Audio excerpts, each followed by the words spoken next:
요한 1서 4장 7절에서부터 16절까지 한 절씩 교독하도록 하겠습니다. 사랑하는 자들아, 우리가 서로 사랑하자.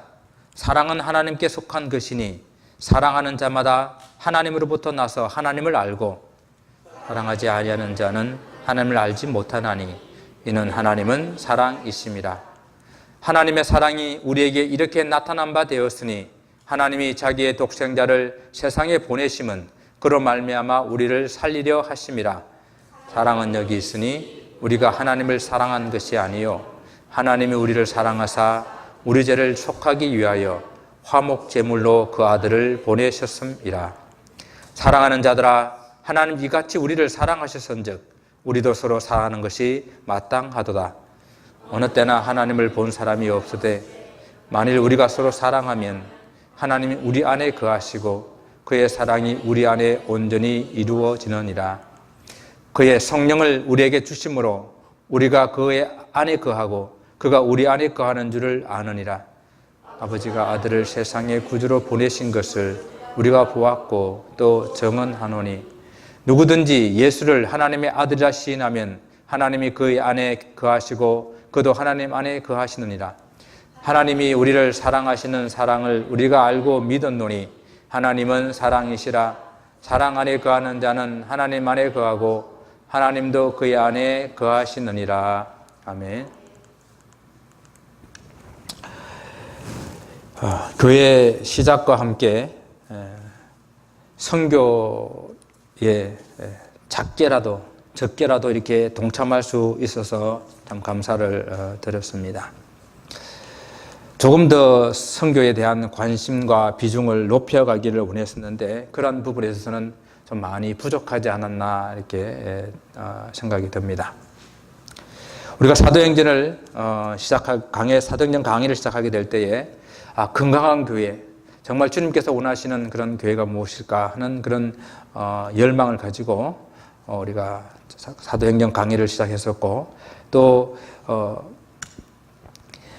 바울의 헌신과 그 영혼 구원에 대한 그런 열정을 우리가 사도행전을 통해서 이렇게 살펴보았는데 지난주로 사도행전을 다 마치고 그난 후에 우리 교회가 멕시코 단기 선교를 떠날 수 있어서 참 개인적으로 감사를 드렸습니다. 여러분, 선교가 무엇입니까? 선교, 많은 우리가 선교 전도에 대한 이야기를 많이 듣고 또 많이 우리가 그런 선교적인 삶을 살고 있습니다. 나름대로 선교에 대한 그런 개념들을 다 가지고 또 실천하고 있는 줄을 압니다.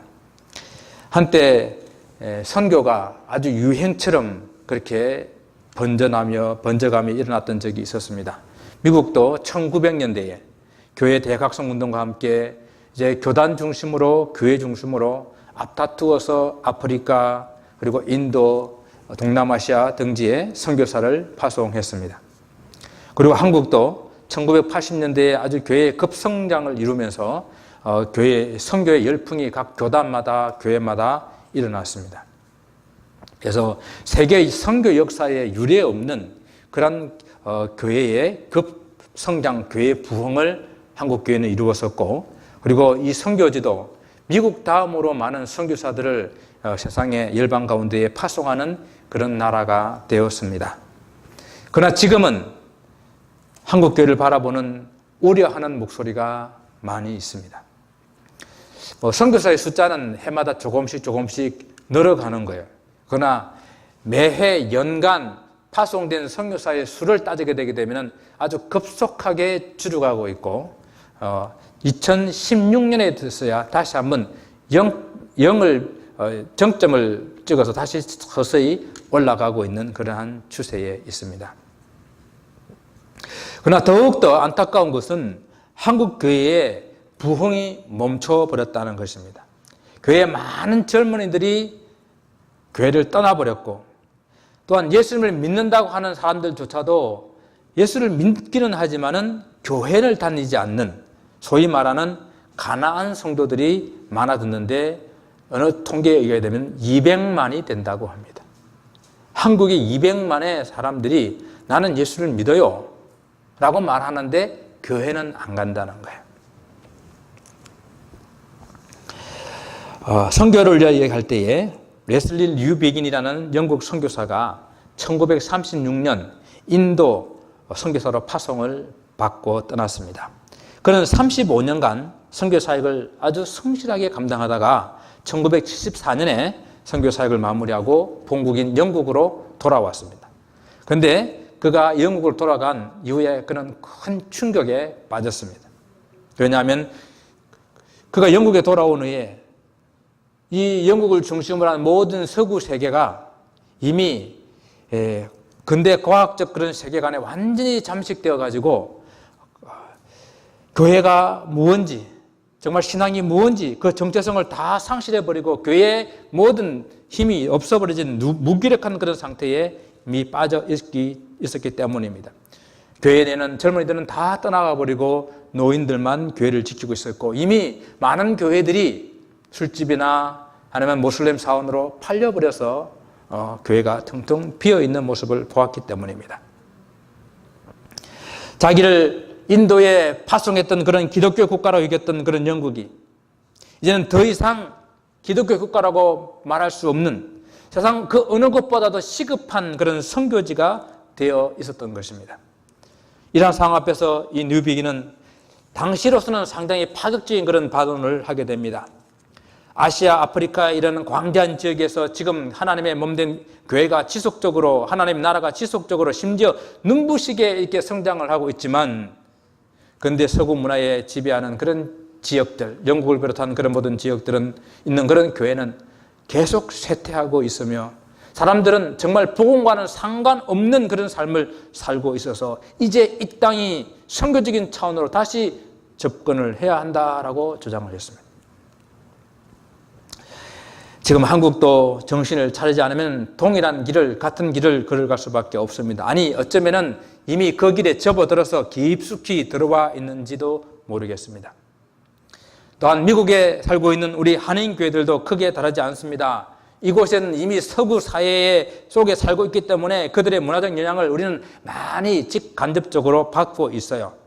또한 한국 교회가 쇠퇴하면 우리도 많은 같은 영향을 받고 있는 것이 사실입니다. 그래서 우리는 이 땅에서 교회의 개혁을 말할 때에 서구 사회 속에서 또 우리 한국 교회의 그런 침체 속에서 두 가지의 개혁을 함께 이루어 나가야 한다는 것입니다. 그래서 오늘 사도 요한의 그런 관점에서 선교를 한번 생각해 보기를 원합니다. 사도 요한은 선교가 하나님의 것이다, 선교의 주체도 하나님이라고 그는 보았습니다. 그래서 오늘 본문의 말씀은 하나님의 본질인 사랑과 하나님의 자녀인 우리가 서로 사랑해야 된다는 것을 강조하고 있는 그런 본문이지만, 오늘 이 말씀을 하나님의 사랑을 선교적인 그런 관점에서 한번 살펴보기를 원하는 것입니다. 먼저 하나님은 우리를 보내시는 분이십니다. 하나님께서는 이 땅을 사랑하셔서 하신 그 일은 하나님 뜻을 알리기 위해서 계속해서 하나님의 사람들을 이 땅에 보내시는 일을 하셨습니다. 아브라함을 자기 친족을 떠나게 하고 약속의 땅으로 보내셨고, 그리고 요셉을 애굽으로 보내셨고, 또한 모세를 하나님께서 보내셔서 내 땅, 내 백성을 내 땅으로 다시 돌아오게 하라고, 구원하게 하라고 그에게 명령을 주셨고, 구약의 많은 선지자들을 하나님께서는 보내주셨습니다. 그리고 마지막에는 그분의 독생자 예수 그리스도를 이 땅에 보내주셨습니다.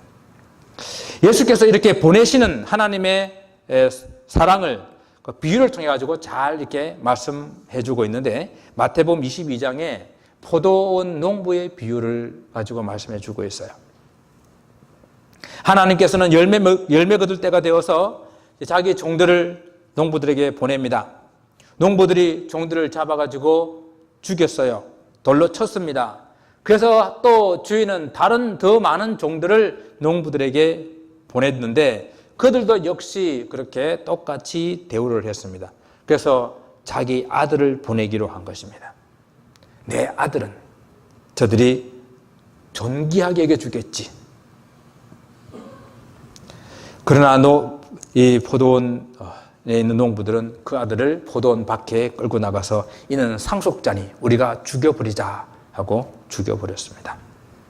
이런 포도원 농부 비유를 통해 가지고 세상에 하나님 뜻을 알리기 위해서 계속 보내시는 하나님의 마음을 우리에게 보여주고 있는 것입니다. 오늘 본문 9절 말씀에서도 사도 요한이 이 보내시는 하나님 마음을 잘 표현했습니다. 하나님의 사랑이 우리에게 이렇게 나타난 바 되었으니 하나님이 자기의 독생자를 세상에 보내심은 그로 말미암아 우리를 살리려 하심이라. 하나님께서 그의 아들 독생자를 이 세상에 보내신 것, 그 보내심을 설명하고 있는 것입니다. 여러분, 하나님의 가장 본질적인 그런 속성이 하나님 그 사랑 아닙니까? 사랑. 하나님의 사랑을 가장 잘 나타낸 것이 바로 하나님의 아들 예수 그리스도를 우리를 위해서 이 땅에 보내신 것이에요. 우리 하나님이 다른 종교와는 좀 다른 그런 독특한 점이 있는데, 그것은 우리 하나님은 삼위일체 하나님이라는 거예요. 그죠? 삼위일체 하나님. 성부 하나님, 성자 하나님, 성령 하나님이 한 분 하나님이시다라는 거예요. 이 세 분이 한 분이기 때문에 하나님께서 성부 하나님이 성자 하나님을 보내시고 성자 하나님, 성부 하나님이 또 성령 하나님을 보내시는 이 사역이 세 분 안에서 이루어지기 때문에 좀 이렇게 말할 수도 있겠어요. 하나님 자신이 자신을 보내시고 하나님 자신이 이 땅에 오신 것으로 우리는 이해할 수가 있다는 이야기죠. 왜요? 이 세상을 사랑하시기 때문에, 이 세상을 구원하시기 위해서입니다. 다른 말로 이 세상에 하나님께서는 이 세상을 선교하시기 위해서 하나님께서는 보내시고 하나님께서 이 땅에 오신 것입니다. 우리가 그동안 교회가 이렇게 예배하고 여러 가지 사역들을 하고 또 선교사를 보내고 선교를 하는 이런 일들을 교회 중심으로 이렇게 생각을 많이 했었습니다. 그런데 사실은 하나님의 말씀인 이 신구약 성경을 다 살펴보고 비추어보고 또한 지나간 교회의 역사들을 다 이렇게 살펴보게 될 때에 선교는 하나님께서 하시는 것이었고 이 교회의 모든 사역도 하나님께서 행하시는 것이었습니다. 예배의 이 중심도 사실은 삼위 하나님께서 삼위 하나님을 초청하고 그분의 인재를 우리가 통해서 이루어진다는 사실을 우리가 깨닫게 됩니다. 우리가 믿는 하나님, 그 하나님께서 우리를 사랑하셔서 자기 아들을 이 땅에 보내시는 그 하나님 아버지시며 또 성령을 보내시는 하나님 아버지시라는 것을 우리는 깨닫게 됩니다. 그리고 그 아들과 그 성령은 우리를 다시 한번 이 세상 가운데로 보내시는 분들입니다. 그래서 하나님은 보내시는 분이십니다.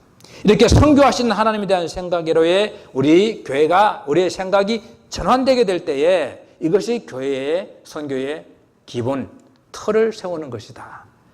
출발점이다라고 하는 것이죠. 두 번째, 하나님께서는 우리를 보내시기를 원하십니다. 하나님 보내심을 받은 성자 예수께서 이 땅에 오셔가지고 하신 일, 많은 일을 하셨죠. 그러나 가장 두드러지게 하신 일은 뭔가 하면은 제자들을 훈련하여 양육하시는 일이에요. 그래서 그 일에 가장 많은 시간들을 할애하시고 그걸 가장 중요하게 생각하셨습니다.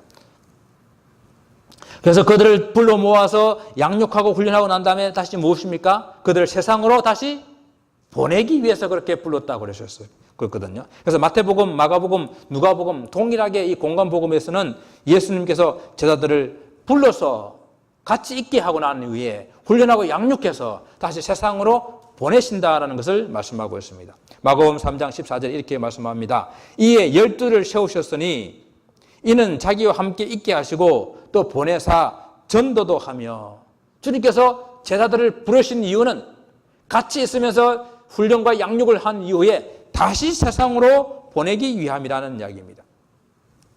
예수님이 공생의 사역 중에서 제일 많은 시간들을 제자들을 양육하는 데 사용하였고 그 양육하시는 그 궁극적인 목적이 다시 제자들을 세상으로 파송하기 위함인데, 그러면 예수님께서 그 사역을 다 이루시고 난 다음에 무엇을 제자들을 통해서 원하셨는가? 당연히 함께 계시면서 훈련하고 양육한 목적대로 그 제자들을 세상으로 보내는 것이었습니다. 그래서 주님께서는 그러므로 가서 모든 민족으로 제자를 삼아 아버지와 아들과 성령 이름으로 세례를 주고 내가 너에게 분부한 모든 것을 가르쳐 지키게 하라. 우리 주님께서 부활하신 이후에 성천하시기 전에 마지막으로 그 제자들에게 명령하신 내용이 바로 이 지상명령입니다. 가서 모든 민족을 제자로 삼고 아버지와 아들과 성령의 이름으로 세례를 주고 내가 너에게 분부한 모든 것을 가르쳐 지키게 하라. 주님께서는 제자들의 주님의 그 명령에 따라서 가서 영혼 구원하여서 그들을 주님의 제자로 삼는 이 지상 명령을 그들에게 주신 것입니다. 주님께서는 바로 아버지께서 나를 보내신 것 같이 나도 너희를 보내노라 라고 말씀하시며 우리를 저 세상 가운데에 보내시기를 원하십니다. 그런데 이 명령이 당신의 예수님의 제자들에게만 주어진 것이 아니라 주님을 믿는 우리 모두들에게 주어진 것이라는 사실을 우리는 깨달아 알아야 된다는 이야기입니다. 예수님의 제자들에 의해서 복음을 듣고 가르침을 받은 사람들이 또다시 같은 삶을 가지고 세상으로 나갔잖아요. 왜 그렇게 되었습니까? 주님께서 주님의 제자들에게 주었는데 그 말씀을 다시 듣게 될 때에 이것은 제자들에게만 준 것이 아니라 그 말씀을 듣고 오늘날 나에게도 준 것이라고 그들은 믿었기 때문에 그들은 세상으로 나갔던 것이거든요. 우리들도 마찬가지인 것입니다. 하나님께서 그리스도 예수 안에서 구원받은 우리를 다시 세상으로 보내시기를 원하시는 하나님 마음을 알아야 된다는 이야기입니다. 어떤 경우에도 교회가 보내는 주체가 되는 것이 아니라 보냄을 받는 대상이 되어야 한다는 것입니다. 여러분, 교회가 무엇입니까? 우리 잘 알잖아요. 교회는 에클레시아, 세상 가운데서 특별하게 하나님께서 불러 모은 사람들이 교회입니다. 에클레시아에서 유래된 이 교회가 다시 세상으로 불러 모았는데 불러 모인 대로 그대로 있으면 교회의 기능을 못하는 거예요. 하나님께서 보내신 성자 예수님과 성령님 위해서 다시 우리를 이 교회를 불러 모았다고 한다면 다시 세상으로 우리를 보내는 그런 공동체로 서게 될 때에 교회가 된다는 이야기입니다. 그래서 교회의 본질은 이런 선교적인 공동체, 선교적인 목적을 가지고 불러 모음을 받았고 다시 세상으로 보내심을 받는 공동체가 교회인 것입니다. 하나님의 선교와 교회의 관계를 우리가 잘 기억해야 내가 이 교회로 모여있는 이유, 우리 교회가 존재하는 이유를 깨달아 알게 되는 것입니다. 하나님은 예수님을 이 땅에 보내셨습니다. 또 하나님과 예수님은 이 땅에 성령님을 보내셨어요. 하나님은 보내심을 받았고 성령님도 보냄을 받았고 또 보내시고 보냄을 받으시는 그런 선교하시는 삼위 하나님께서 저와 여러분을 세상을 향해 보내시기를 원하십니다. 오늘 우리는 멕시코 단기 선교팀을 파송할 것입니다. 하지만 이 또한 우리가 파송하는 것이 아니라 주님의 명령에 우리 교회가 순종하여 우리 교회가 멕시코로 보냄을 받는 것입니다. 멕시코로 직접 가시는 분이나 가지 않으시는 분 다 같이 파송을 받는 거예요. 혹시 가지 않는 분들이 우리가 파송한다라고 하는 생각이 아니라 여기 남아 계셔도 함께 기도하고 여기 남아 계셔도 함께 파송하는 일에 동참을 하는 것입니다. 이미 여러 가지 방법으로 동참을 하고 계신 줄 알고 있습니다. 그래서 우리 처음 계획한 일들이 잘 진행되고 이루어짐에 대해서 하나님께 참 감사를 드렸습니다. 그러면 보냄을 받은 자인 모든 그리스도인들은 어떤 자세로 보냄을 받아야 되겠습니까? 우리 모두가 보내는 자가 아닌 보냄을 받는 자라는 생각을 하게 된다고 한다면 교회가 선교를 보내는 것이 아니라 하나님의 보내심을 받는 그런 공동체라는 것을 생각한다고 한다면 우리는 오직 겸손과 사랑의 자세가 되어야 할 것입니다. 보내심을 받은 자들은 섬김을 받는 자가 아니라 섬기는 자로 우리가 무엇이 우월해서 무엇을 남에게 나눠주는 것이 아니라 절대 겸손한 모습으로 우리는 나타나야 한다는 것입니다. 자기 아들을 세상에 보내신 하나님 어떤 모습으로 보냈습니까? 종의 모습으로 세상에 보내셨습니다. 선교하시는 하나님, 바로 그 하나님이 바로 우리의 모델이 되는 거예요. 하나님께서 당신의 독생자 아들을 우리에게 종으로 내어주셨습니다. 그렇다고 한다면 우리는 어떻게 이 세상으로 나가야 하겠습니까? 하나님께서는 우리를 이처럼 사랑하셔서 독생자 예수 그리스도를 이 땅에 선교사로 보내주신 것입니다. 성자 예수께서도 이처럼 우리를 사랑하셔서 자기 몸을 십자가에 내어주기까지 순종하셨습니다. 바로 선교의 핵심은 이 삼위 하나님의 사랑입니다. 그럼 우리가 하나님의 선교에 순종하고 하나님의 선교에 동참하는 길은 절대 순종, 겸손과 사랑을 나타내야 하는 것입니다. 우리가 시간을 내어서 선교에 동참하는 것이나 또한 물질로 여러분이 동참하는 것이나 기도로 동참하는 모든 일에 겸손과 사랑이 들어 있어야 하는 것입니다. 이 선교의 모든 과정을 통해서 저는 이번에 하나님의 사랑이 많이 나타나기를 소원하고 있습니다. 일반적으로 선교하게 되면은 이런 생각들이 많이 있었어요. 서구 선진 국가에서 아프리카나 동남아시아나 중동이나 인도 이런 데 좀 이렇게 못 사는 나라, 가난한 나라들에게 가서 서구 문화를 이렇게 좀 전달해주고 이식시켜주는 그런 생각들을 많이 했었어요. 그래서 물론 초기에는 서구 문화에 발달된 그러한 문명 문화들을 그곳에 가서 좀 옮겨줌으로써 수준이 좀 높아지고 좀 생활이 편해지는지는 모르겠습니다. 그러나 결단코 선교는 자기의 선진 문화를 다른 나라에, 가난한 나라에, 연약한 나라에, 저급한 나라에 옮기는 것이 선교가 아니거든요. 선교지 문화를 수준이 낮은 것으로 생각하고 때로는 무시하고 바꾸려고 하는, 그래서 자기 선교 국가의 그 문화를 강제적으로 이식한 그런 경우들이 많이 있었어요. 구태여 왜 그곳에 가가지고 자기 교회 이름을 가지고 교회를 세우는지 모르겠어요. 자기 지교에, 자기 분교도 아닌데 그 지역에 맞는 교회를 세우고 그 지역을 살릴 수 있는 그런 교회를 세워야 되는데 그냥 선교사를 파송한 그 교회를 만족시켜주기 위하고 그 선교 어떤 그런 목적을 위해서 교회를 세우고 하는 그런 것들을 너무 많이 보게 됩니다. 우리가 선교할 때에 가장 조심해야 될 부분이에요. 물론 선교지에 가게 되면은 많은 우상이라든지 미신이라든지 그런 요소들이 많이 있죠. 그런 것들을 위해서 싸우고 기도하고 복음을 전해야 되는 것은 틀림없습니다. 이러한 경우에서도 정말로 그들의 영혼을 사랑하는 그런 마음으로 그것이 전제되지 아니하면은 교만이 드러날 수밖에 없는 것이에요.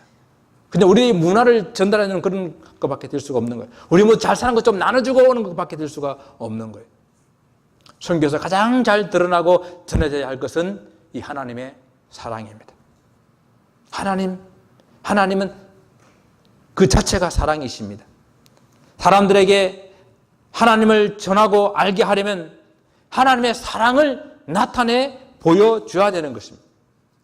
우리가 하나님의 자녀이기 때문에 우리를 부르시고 보내시는 그 하나님의 속성인 그 사랑을 나타내 보여줘야만 우리 속에서 하나님을 그들이 발견할 수가 있거든요. 오늘 그 본문의 말씀은 우리가 이 사랑을 가지고 나갈 때에 제일 먼저 우리들끼리 서로 먼저 사랑하는 일이 있어야 됩니다. 우리가 서로 사랑할 때에 세상 사람들이 우리가 주님의 제자인 줄을 알게 된다라고 성경은 말씀하고 있어요. 선교를 직접 가는 선교사들이나 단기 선교를 참여하는 그런 분들이나 동일하게 나가서 해야 될 일은 하나님의 사랑을 나타내는 일입니다. 또한 여러 가지 기타 방법으로 참여하는 그런 성도님들도 하나님의 사랑을 나타낼 수 있어야 됩니다. 시간이 남아서 가는 것도 아니고 또 가기 싫어서 안 가고 남는 것도 아님을 서로가 알아줘야 되는 거예요. 교회가 하나님 보내심에 순종하여서 선교에 동참할 때에 자칫 이렇게 되는 일 때문에 교회 안에 분열이 일어날 수도 있다라는 것입니다. 그래서 제가 어느 한 교회를 이렇게 예를 들어서 참 좋은 선교의 모습이다라는 것을 이제 들었는데, 어떤 선교지를 정하고 또 선교 날짜를 정해놓은 이후에 모든 선교들이 다 그냥 그 선교지를 향해서 헌금을 이렇게 한대요. 그러고 난 다음에 그 날짜가 딱 돼서 그때 갈 수 있는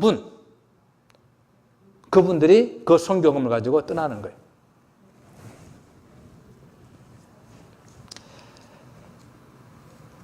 진정으로 그 선교지를 바라보며 오랫동안 함께 기도했기 때문에 그때 그 시간에 가지 못할 형편 있는 사람들은 못 가도 괜찮고 또 갈 수 있는 분들은 가면서 전체가 다 선교에 동참하는 그런 모습입니다. 실제 그러한 그런 교회가 있어요. 저는 우리가 그렇게까지는 못한다 하더라도 이 선교 가는 이 일로 가시는 분이나 가지 못하는 분이나 어떻게 하든지 우리가 하나님의 사랑으로 서로 하나 되고 또 가서 하나님의 사랑을 나타내고자 하는 그 마음이 가장 기본적으로 전제되어야 된다는 이야기입니다. 하나님의 선교에 동참하는 우리가 먼저 서로 하나 되고 겸손하게 섬기는 마음이 없다고 한다면 이 선교는 시작부터 실패입니다. 오늘 보면 7절부터 8절까지 해서 우리가 사랑해야 될 그런 당위성을 분명하게 이렇게 말씀해 줍니다. 사랑하는 자들아 우리가 서로 사랑하자.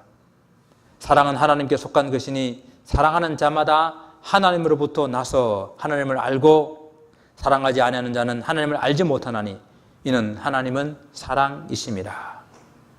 왜 하나님께 속하고 하나님을 아는 것의 기준이 사랑이라는 거예요. 내가 정말 하나님께 속해 있는지, 내가 정말로 하나님을 아는 사람인지, 믿는 사람인지 그것을 알 수 있는 기준이 사랑하고 있느냐, 정말 사랑으로 살아가고 있느냐라는 것이라는 것입니다. 여러분 어떻습니까? 여러분 정말 사랑합니까? 정말 우리 속에 사랑이 있습니까? 정말 떠나는 사람, 보내는 사람 다 같이 사랑으로 하나 될 수 있습니까?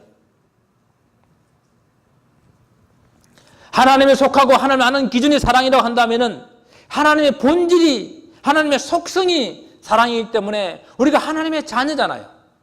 우리가 하나님의 자녀라면 우리가 당연히 사랑하는 것이 당연하다라는 것이 오늘 본문의 말씀입니다.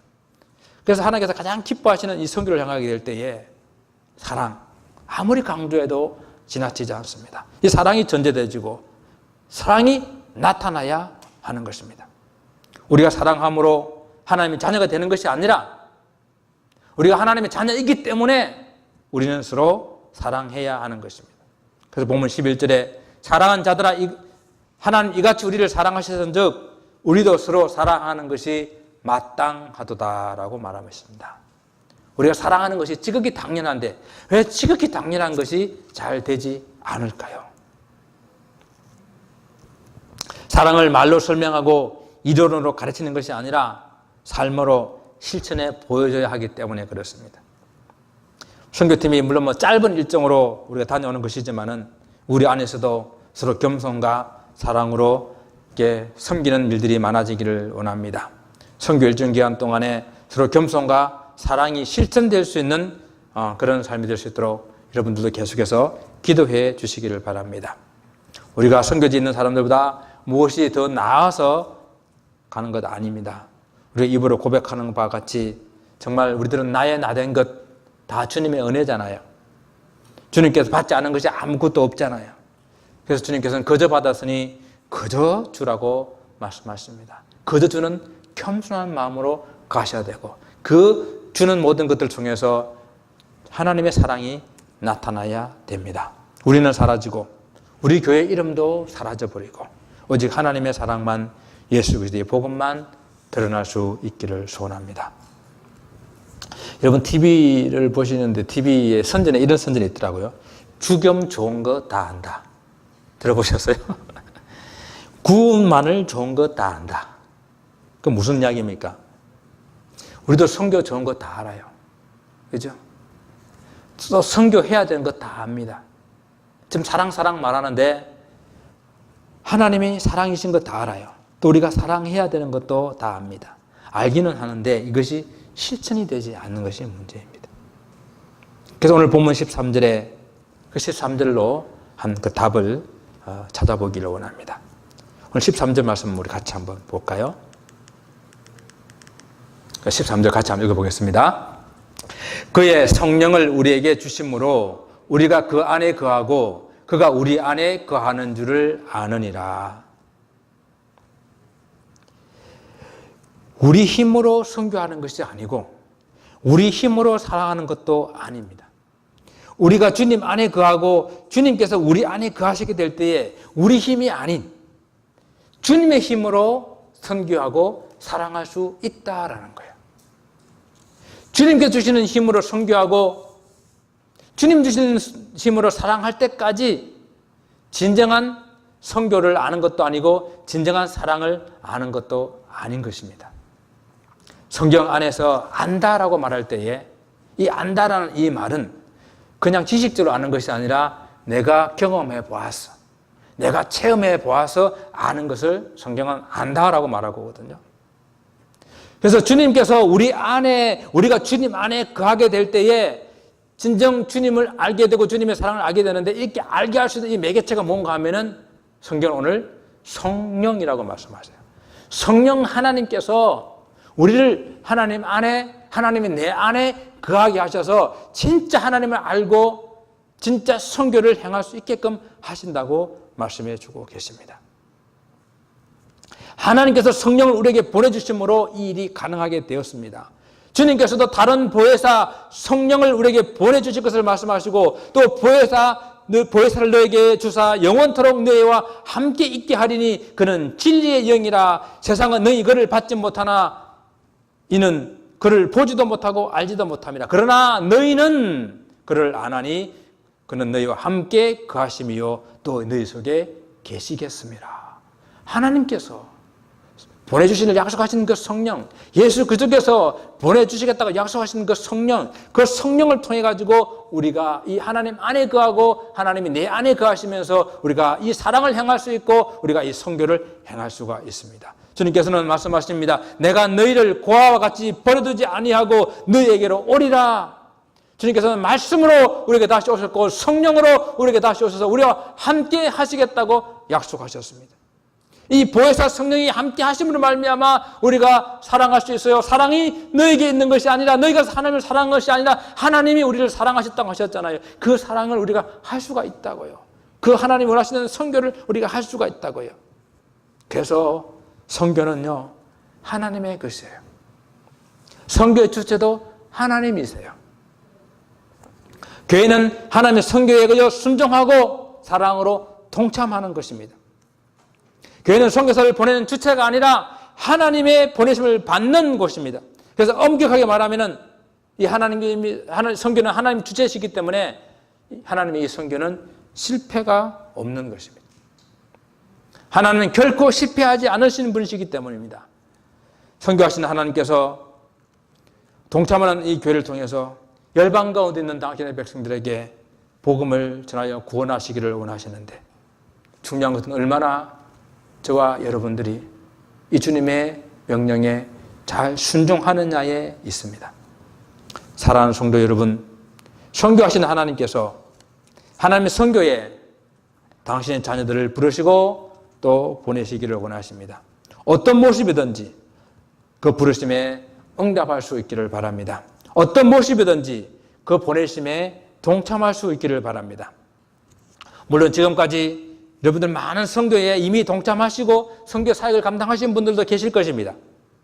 그런데요, 선교는 은퇴가 없습니다. 오늘 설교 시작 시간에 소개해드린 레슬리 뉴비긴이라는 이 선교사가 한 말입니다. 선교는 은퇴가 없다. 이 선교사님도 인도 선교를 마치고 영국에 돌아와서 선교를 다 마쳤을 때 그 나이가 66세였어요. 그런데 66세에 마치고 돌아와가지고 새롭게 선교 사역을 시작하며, 그러니까 가장 왕성한 그런 역사를 이뤘던 것이 70대, 80대였을 때입니다. 우리의 선교적 헌신은 주님 앞에 서는 날까지 계속돼야 됩니다. 하나님의 부르시고 보내시는 하나님의 선교는 지금까지 수천 년 동안 이루어져 왔었고 오늘도 계속되고 있습니다. 주님께서 명령하십니다. 온 세상으로 가라. 이것이 주님의 선교의 부르심입니다. 이것은 하나님의 동력자로서 위대한 하나님의 선교에 동참함으로써 오늘날도 사람들에게 이 하나님의 구원의 소식을 전하고 또 어떤 삶으로든지 적용되어서 이 땅에 있는 많은 백성들에게 복음을 전하고자 하는 하나님의 뜻인데, 저는 이렇게 생각해요. 이 하나님의 부르심과 보내심에 순종하여 응답하는 이 일이 세상에 지금까지 우리가 해왔던 그 어떤 일들보다도 가장 보람되고 가치 있는 일이다라는 것입니다. 가라라는 하나님의 부르심은 단지 선교사나 단기 선교 같은 그런 부르심만이 아니라 하나님과 우리 자신의 그런 동력 관계에서 개인적으로 부르시는 그 모든 삶의 영역 안에서 부르시고 계신다는 이야기입니다. 세상에 가라 하시는 하나님의 그 보내심은 우리가 세상 속으로 들어가는 것을 의미합니다. 예수님의 구원의 소식을 우리의 삶 속에서, 우리의 삶의 일터에서, 우리 삶의 대화 속에서, 학교나 직장이나 사업 속에서, 가정과 우리 이웃 속에서 함께 이루어 나갈 수가 있다라는 이야기입니다. 이것이 하나님께서 원하시는 선교예요. 그러나 때로는 하나님께서 우리의 시간을 접어놓고, 우리의 직장을 접어놓고, 나의 비즈니스를 접어놓고 선교지로 들어가기를 원하실 때도 있습니다. 그럴 때는 또 우리가 직접 들어가서 언어가 다르고 인종이 다르고 국적이 다른 그 사람들에게 복음을 전할 수 있는 그런 기회가 생기면 그 일 동안 순종하시기를 바랍니다. 그런 의미에서 이번 멕시코 단기 선교는 우리 모두가 다 동참하여서 감당해야 될 그런 사역입니다. 여기 먼저 사랑과 섬김이 우리 속에서 일어나기를 원해요. 진정으로 축복해주고, 진정으로 위해서 기도해주고, 겸손과 섬김으로 갈 수 있기를 원합니다. 그래서 이번 선교 사역 이후에 나는 없어지고 우리 교회 이름도 없어지고 오직 하나님의 사랑과 그리스도의 복음만 저희들 속에 남고 우리 속에 사랑만 남는 귀한 기회가 되시기를 주님 이름으로 축원을 드립니다. 기도하겠습니다.